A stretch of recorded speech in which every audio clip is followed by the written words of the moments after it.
Believe it or not, Jake Paul has expressed that he has every intention on a world title in his career despite his current resume of fights. The closest he will have stepped toward completing that mission arrives on the night of June 28th, when he will meet former middleweight title holder Julio Cesar Chavez Jr. in their cruiserweight main event. While not having the best reputation for not successfully following in his legendary father's footsteps, Chavez Jr. has a more than credible list of former opponents, including Canelo Alvarez and Sergio Martinez. Winning 46 of his first 47 fights, he had decent victories over top contenders at the time, including wins against Peter Manfredo, Andy Lee, and Marco Antonio Rubio before running into Martinez, who was one of the best in the world at the time. Martinez was the reigning WBC middleweight champion, and this September 2012 shot represented the high point of the then 26-year-old junior's career. Losing most of the rounds, he scored that memorable 12th round knockdown, nearly duplicating his father's legendary feat against Meldrick Taylor in 1990. But he fell short, and also went the distance in a pay-per-view points loss to Canelo Alvarez in 2017 and has suffered inconsistency ever since. He also lost an embarrassing decision to UFC great but 50-year-old Anderson Silva in 2021, a year after Paul beat the Brazilian himself. Meanwhile, Paul will make his first appearance since his Netflix fiasco against the legendary Mike Tyson.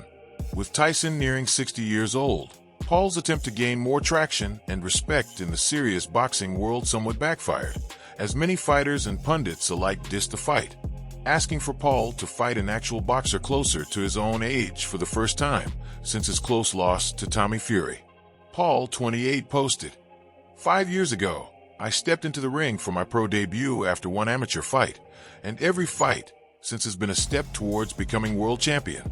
I just defeated the baddest man on the planet and broke multiple records, and now I'm going against a former world champion with 54 wins who Canelo could barely beat."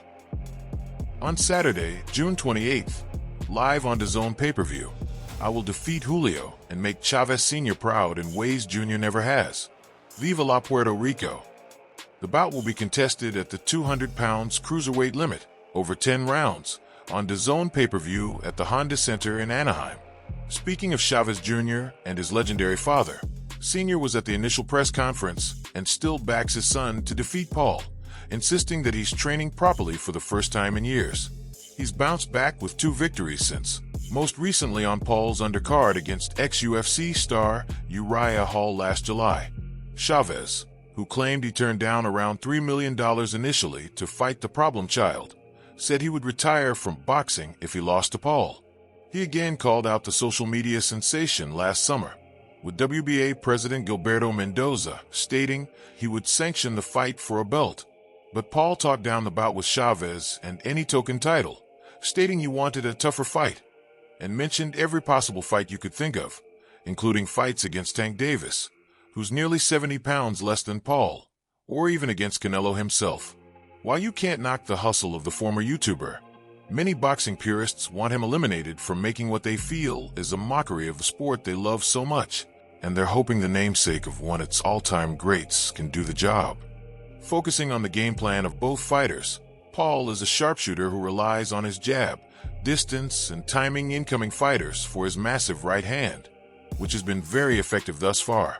He, like many fighters, is at his best early, simply lining up inferior opponents and creating the proper room for his power to finish them off before they even knows what hit them. Conversely, Chavez Jr. is a slow starter that looks to close the gap and work inside before trying his best to do bodywork, and employing his left hook to both the body and head. His job will be to not give Paul the proper range, but Paul has the faster feet, so completing this will be easier said than done. Other questions arise from the tail of the tape, where although both fighters stand somewhere in the range of 6 feet, with Paul having the obvious age advantage, with Paul being 28 versus Chavez's 39. But with the fight being at cruiserweight, it looked as if Chavez looked a bit heavy at the weight in his previous fight against Hall, and you wonder how it will affect him against the younger, fresher Paul, who's been at the weight class longer and looks comfortable there. Overall, the prediction here says that factor will probably decide the fight, with Paul's youth, fast starting style, and continuity wins another decision, once again leaving fans with hopes of that one fight Paul will have when he's finally severely tested and under fire.